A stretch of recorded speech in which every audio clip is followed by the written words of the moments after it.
Hello friends, welcome back to let's know DR. Hope all of you are well.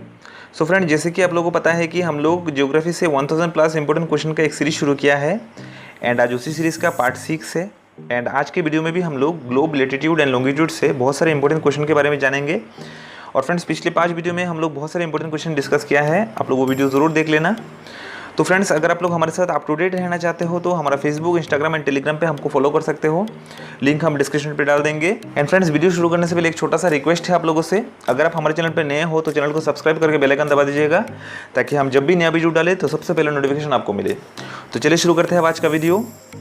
तो दोस्तों, आज का video का जो पहला क्वेश्चन है, इसमें कहा गया है कि the rotation path of the earth is A 180 degree, B 480 degree, C 90 degree, D 360 degree. तो इनमें सबका सही जवाब होगा ऑप्शन डी, मतलब 360 डिग्री। ठीक है। तो दोस्तों, आप लोगों को पता होगा कि पृथ्वी का रोटेशन का मतलब होता है पृथ्वी अपने चारों ओर एक बार चक्कर लगाना। ठीक है। एंड रिवोल्यूशन का मतलब होता है सूरज के चारों ओर चक्कर लगाना। तो रोटेशन करते वक्त पृथ्वी अपने चारों ओर एक बार पूरा घूम लेता है, इसीलिए इसको 360 डिग्री बोला गया। मतलब पृथ्वी का रोटेशन पथ 360 डिग्री। ठीक है। पृथ्वी एक बार में 360 डिग्री घूम लेता है। ठीक है। देन नेक्स्ट है क्वेश्चन नंबर 102। क्वेश्चन नंबर 102 में बोला गया है कि सोलर डे इक्वल टू, इसका मतलब होता है सोलर डे में कितना वक्त होता है। आपका ऑप्शन है A 23 hour 56 minute 4 second, B 23 hour, C 24 hour, D 365 days. ठीक है। तो इनमें सबका सही जवाब होगा ऑप्शन सी, मतलब 24 आवर। तो दोस्तों, आप लोग यहाँ पर एक चीज़ याद रखना कि सोलर डे होता है 24 आवर से। ठीक है। एंड अगर आपको सिडेरल डे पूछता है तो इसका आंसर होगा ऑप्शन ए, मतलब 23 आवर 56 मिनट 4 सेकेंड। ठीक है। तो यहाँ पर आप लोग थोड़ा ध्यान देना कि सोलर डे का मतलब होता है पृथ्वी जब अपने चारों ओर चक्कर लगाता है तो इसमें समय लगता है 24 आवर और इसको बोला जाता है सोलर डे। ठीक है। लेकिन अब ये जो पुतला है और इसका जो पोजीशन है ये सूरज के बिल्कुल सामने है। ठीक है। तो ये पृथ्वी जब घूमेगा, ये पुतला धीरे धीरे इधर इधर, इसके बाद ऐसे करके आएगा, इसके बाद ऊपर जाएगा ना। लेकिन ये पृथ्वी जब ऐसे घूमेगा, ठीक उसी समय पृथ्वी आगे भी बढ़ेगा। ठीक है। क्योंकि इसको सूरज के चारों ओर एक चक्कर भी लगाना है। ठीक है। तो पृथ्वी इस प्लेस से जब इस प्लेस में आएगा और पुतला जब फिर से इस पोजीशन से सूरज के सामने फिर से आएगा, तब ये जो डिस्टेंस है, ये डिस्टेंस तय करने में इसको समय लगता है 23 आवर 56 मिनट 4 सेकेंड। ठीक है। और इसी डिस्टेंस को, इसी समय को बोला जाता है सिडेरल डे। ठीक है। तो 1 sidereal day equal to 23 hour 56 minute 4 second and 1 solar day equal to 24 hour. ठीक है। आई होप आप लोगों को समझ में आया होगा। देन नेक्स्ट है क्वेश्चन नंबर 103। क्वेश्चन नंबर 103 में बोला गया है who has proved that the moon and the sun have an effect on earth. ठीक है। आपका ऑप्शन है A Galileo, B sir Isaac Newton, C Aristotle, D none of above. मतलब इसमें कहा गया है कि किसने ये पहली बार प्रूफ किया था कि पृथ्वी पर चांद और सूरज का इफेक्ट है, मतलब प्रभाव है। ठीक है। तो आपका करेक्ट आंसर होगा ऑप्शन बी, मतलब सर आइजैक न्यूटन ने पहली बार ये प्रूफ किया था कि पृथ्वी पर चांद और सूरज का अट्रैक्शन है। ठीक है। देन नेक्स्ट है क्वेश्चन नंबर 104। क्वेश्चन नंबर 104 में बोला गया है कि on which day of the year is the earth farthest to the sun. मतलब साल में किस दिन पृथ्वी सूरज से सबसे ज़्यादा दूर रहता है। आपका ऑप्शन है ए 3 जनवरी, 22 दिसंबर, 21 मार्च, 4 जुलाई। तो इनमें सबका सही जवाब होगा ऑप्शन डी, मतलब 4 जुलाई को पृथ्वी सूरज से सबसे ज़्यादा दूर रहता है। तो आप लोगों को पता होगा कि पृथ्वी सूरज को कुछ इस प्रकार के पथ में घूमता है और ये एक एलिप्टिकल पथ है और घूमते घूमते पृथ्वी जब यहाँ पर आ जाता है तो ये सूरज से सबसे दूर रहता है एंड तब डेट होता है 4 जुलाई। ठीक है। इस समय पृथ्वी सूरज से सबसे ज़्यादा दूर रहता है। ठीक है।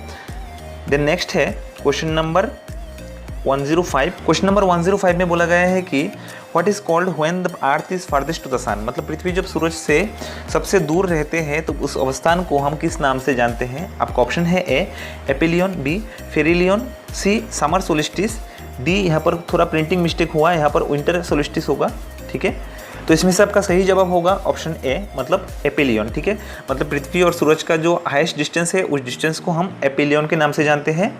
द नेक्स्ट है क्वेश्चन नंबर 106। क्वेश्चन नंबर 106 में बोला गया है कि what is the distance between the sun and the earth during aphelion. तो अभी हम लोग ने समझा कि एपिलियन का मतलब होता है जब पृथ्वी और सूरज के बीच में सबसे ज़्यादा डिस्टेंस रहता है। तो यहाँ पर पूछा है कि ये डिस्टेंस कितना है। आपका ऑप्शन है 14 crore 70 lakh kilometre, B 15 crore 70 lakh kilometre, C 15 crore 20 lakh kilometre, D 15 crore 70 lakh kilometre. तो यहाँ पर आपका सही जवाब होगा ऑप्शन सी, मतलब 15 करोड़ 20 लाख किलोमीटर। मतलब एपिलियन के समय में, मतलब जब पृथ्वी और सूरज सबसे ज़्यादा दूर रहता है तब इन दोनों के बीच में डिस्टेंस होता है 15 करोड़ 20 लाख किलोमीटर। ठीक है। देन नेक्स्ट क्वेश्चन नंबर 107 में बोला गया है कि on which day of the year the earth is nearest to the sun, मतलब साल में किस दिन पृथ्वी और सूरज सबसे नज़दीक आ जाता है। ठीक है। आपका ऑप्शन है 3 जनवरी, बी 22 दिसंबर, सी 21 मार्च, डी 4 जुलाई। ठीक है। तो इसमें सबका सही जवाब होगा ऑप्शन ए, मतलब 3 जनवरी। 3 जनवरी को पृथ्वी और सूरज सबसे ज़्यादा नज़दीक आ जाता है। ठीक है। देन नेक्स्ट है क्वेश्चन नंबर 108। क्वेश्चन नंबर 108 में बोला गया है कि what is called when the earth is nearest to the sun. तो जब पृथ्वी और सूरज सबसे नज़दीक आ जाता है तब उस पोजीशन को हम किस नाम से जानते हैं। जैसे जब पृथ्वी और सूरज सबसे ज़्यादा दूर रहता है तब उस पोजीशन को हम एपिलियन के नाम से जानते हैं। तो यहाँ पर बोला है कि जब नज़दीक होता है तो उस पोजीशन को हम किस नाम से जानते हैं। तो यहाँ पर आपका ऑप्शन दिया गया है ए एपिलियन, बी फेरिलियन, सी समर सोलिस्टिस, डी यहाँ पर भी ऑप्शन प्रिंटिंग में थोड़ा मिस्टेक हुआ है, ये विंटर सोलिस्टिस होगा। ठीक है। तो इसमें से आपका सही जवाब होगा ऑप्शन बी, मतलब फेरिलियन। ठीक है। तो फेरिलियन के समय में पृथ्वी और सूरज सबसे ज़्यादा नज़दीक रहता है। ठीक है। देन नेक्स्ट है क्वेश्चन नंबर 109। और यहाँ पर 109 पे जाने से पहले आप लोग यहाँ पर देख सकते हैं कि ये जो पोजीशन है पृथ्वी का, ये पोजीशन ये रहता है 3 जनवरी को। ठीक है। तब पृथ्वी सूरज से सबसे ज़्यादा नज़दीक रहता है और तो अब ये दोनों के बीच में डिस्टेंस होता है 14 करोड़ 20 लाख किलोमीटर। ठीक है। और जब दूर रहता है तब होता है 15 करोड़ 70 लाख किलोमीटर। ठीक है। देन नेक्स्ट है क्वेश्चन नंबर 109। क्वेश्चन नंबर 109 में बोला गया है कि what is the distance between the sun and the earth during perihelion. ठीक है। तो फेरिलियन के समय में पृथ्वी और सूरज के बीच में डिस्टेंस कितना रहता है, अभी हम लोग जाना है। तो इसका आंसर क्या होगा बताओ। इसमें सही जवाब क्या होगा, सही जवाब होगा 14 करोड़ 70 लाख किलोमीटर। ठीक है। देन नेक्स्ट है क्वेश्चन नंबर 110। क्वेश्चन नंबर 110 में बोला गया है कि which day is considered as the summer solstice. ठीक है। तो किस दिन को समर सोलिस्टिस यानी कि कर्कट संक्रांति के नाम से हम जानते हैं। आपका ऑप्शन है ए 4 जुलाई, बी 19 जून, सी 21 जून, डी 3 जनवरी। तो बताओ इसका करेक्ट आंसर क्या होगा। ये क्वेश्चन बहुत ही इंपॉर्टेंट है। तो इसमें से सही जवाब होगा 21 जून। ठीक है। 21 जून को हम समर सोलिस्टिस के नाम से भी जानते हैं, यानी कि कर्कट संक्रांति। ठीक है। तो यहाँ पर आप लोग देख सकते हैं कि 21 जून में पृथ्वी यहाँ पर रहता है तब होता है क्या, समर सोलिस्टिस। ठीक है। द नेक्स्ट है क्वेश्चन नंबर 111। क्वेश्चन नंबर 111 में बोला गया है कि the day and night are equal throughout the earth, मतलब साल में कौन से 2 दिन पृथ्वी में दिन एंड रात इक्वल होता है। ठीक है। मतलब 12 घंटा दिन है एंड 12 घंटा रात होता है।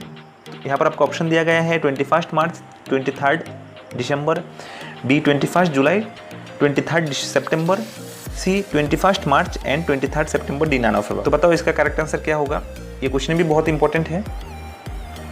तो इनमें सबका करेक्ट आंसर होगा ऑप्शन सी, मतलब 21 मार्च एंड 23 सितंबर को पृथ्वी में सभी जगह पर दिन एंड रात समान होता है। ठीक है। देन नेक्स्ट है क्वेश्चन नंबर 112। क्वेश्चन नंबर 112 में बोला गया है when all the place on the earth have equal day and night then it is called, मतलब पृथ्वी पर जब सभी जगह पर दिन एंड रात समान होता है 21 मार्च एंड 23 सितंबर को, तो उसको हम किस नाम से जानते हैं। ठीक है। इसको क्या बोला जाता है। आपका ऑप्शन है equinox, B summer solstice, C winter solstice, D none of above. तो यहाँ पर आपका करेक्ट आंसर होगा ऑप्शन ए, मतलब इक्विनॉक्स। तो यहाँ पर इक्वी का मतलब होता है इक्वल एंड नॉक्स का मतलब होता है नाइट। ठीक है। तो इक्विनॉक्स का मतलब होता है इक्वल नाइट। ठीक है। तो यहाँ पर आप लोग देख सकते हैं कि 21 मार्च एंड 23 सितंबर को पृथ्वी के ऊपर सूरज का रे एकदम वर्टिकली पड़ता है। ठीक है। इसलिए पृथ्वी के सभी जगह पर दिन एंड रात के बीच में जो टाइमिंग का जो डिफरेंस है वो इक्वल होता है। ठीक है। इसलिए इसको इक्विनॉक्स के नाम से भी हम जानते हैं। ठीक है। और इस दाग को हम लोग सर्कल ऑफ इल्यूमिनेशन के नाम से जानते हैं। पिछले वीडियो में भी हम लोग इसके बारे में डिटेल्स में डिस्कस किया था। ठीक है। द नेक्स्ट है क्वेश्चन नंबर 113। क्वेश्चन नंबर 113 में बोला गया है कि which day is known as winter solstice. ठीक है। मतलब किस दिन को विंटर सोलिस्टिस के नाम से हम जानते हैं। आपका ऑप्शन है ए 21 मार्च, बी 21 जनवरी, सी 23 सितंबर, डी 22 दिसंबर। तो बताओ इसमें से आपका करेक्ट आंसर क्या होगा। तो इसमें से आपका सही जवाब होगा ऑप्शन डी, मतलब 22 दिसंबर को हम विंटर सोलिस्टिस या फिर मकर संक्रांति के नाम से भी जानते हैं। ठीक है, तो यहाँ पर आप लोग देख सकते हैं कि जब विंटर सोलिस्टिस होता है तो पृथ्वी का पोजीशन यहाँ पर होता है और तब डेट होता है 22 दिसंबर। ठीक है, 21 डेट को हम समर सोलिस्टिस के नाम से भी जानते हैं। ठीक है, तो पृथ्वी यहाँ पर रहते हैं। द नेक्स्ट है क्वेश्चन नंबर 114। क्वेश्चन नंबर 114 में बोला गया है कि फुल फॉर्म ऑफ जीपीएस। ठीक है, तो जीपीएस का फुल फॉर्म क्या है? आपका ऑप्शन है global positioning system, Greenland positioning system, Greenwich positioning system, D none of above. तो इनमें से सही जवाब क्या होगा? सही जवाब होगा ऑप्शन ए, मतलब ग्लोबल पोजीशनिंग सिस्टम जीपीएस का फुल फॉर्म है। ठीक है, द नेक्स्ट है क्वेश्चन नंबर 115। क्वेश्चन नंबर 115 में बोला गया है कि which place is called the land of midnight sun. ठीक है, तो ये क्वेश्चन भी बहुत ही इंपॉर्टेंट है, बहुत बार एग्जाम में आ चुका है। ठीक है, तो इसमें से आपका ऑप्शन दिया गया है Greenwich, B Hammerfest, C Greenland, D none of above. And इनमें से आपका सही जवाब होगा ऑप्शन बी, मतलब हैमरफेस्ट, और ये नॉर्वे में है, इसीलिए नॉर्वे को लैंड ऑफ मिडनाइट सन के नाम से भी हम जानते हैं। द नेक्स्ट है क्वेश्चन नंबर 160। क्वेश्चन नंबर 116 में बोला गया है कि what is called the aurora at the south pole. ठीक है, आपका ऑप्शन है A equinox, B aurora borealis, C aurora australis, D none of above. तो साउथ पोल में जब अरोरा होता है तब हम इसको अरोरा ऑस्ट्रेलिस के नाम से जानते हैं।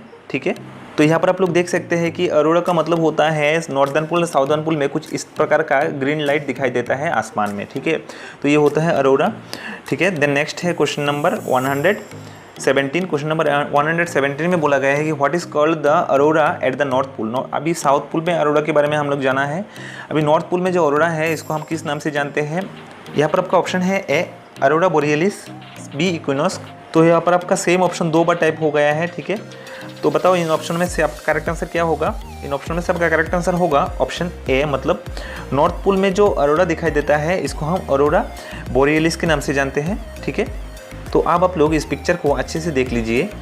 ठीक है, पृथ्वी का जो ये वाला पार्ट है ऊपर, ये है नॉर्दर्न पोल, एंड नीचे वाला पार्ट को हम साउदर्न पोल के नाम से जानते हैं। ठीक है, एंड नॉर्दर्न पोल से आसमान में ये जो ग्रीन लाइट दिखाई देता है इसको हम अरोरा बोरियलिस के नाम से जानते हैं। एंड साउदर्न पोल में आसमान में जो ग्रीन कलर का ये लाइट दिखाई देता है इस लाइट को हम अरोरा ऑस्ट्रेलिस के नाम से जानते हैं। ठीक है, द नेक्स्ट है क्वेश्चन नंबर 118 में बोला गया है कि which day is considered as spring और vernal equinox in the northern hemisphere। मतलब नॉर्दर्न हेमिस्फीयर में किस दिन को हम स्प्रिंग या फिर vernal equinox के नाम से जानते हैं? इसका दूसरा भी नाम है, इसको बोला जाता है महाविषुव। ठीक है, तो आपका ऑप्शन है ए 3 जनवरी, बी 21 मार्च, सी 4 दिसंबर, डी 21 जनवरी। तो ये क्वेश्चन भी बहुत ही इंपॉर्टेंट है, बताओ इसमें से आपका सही जवाब क्या होगा?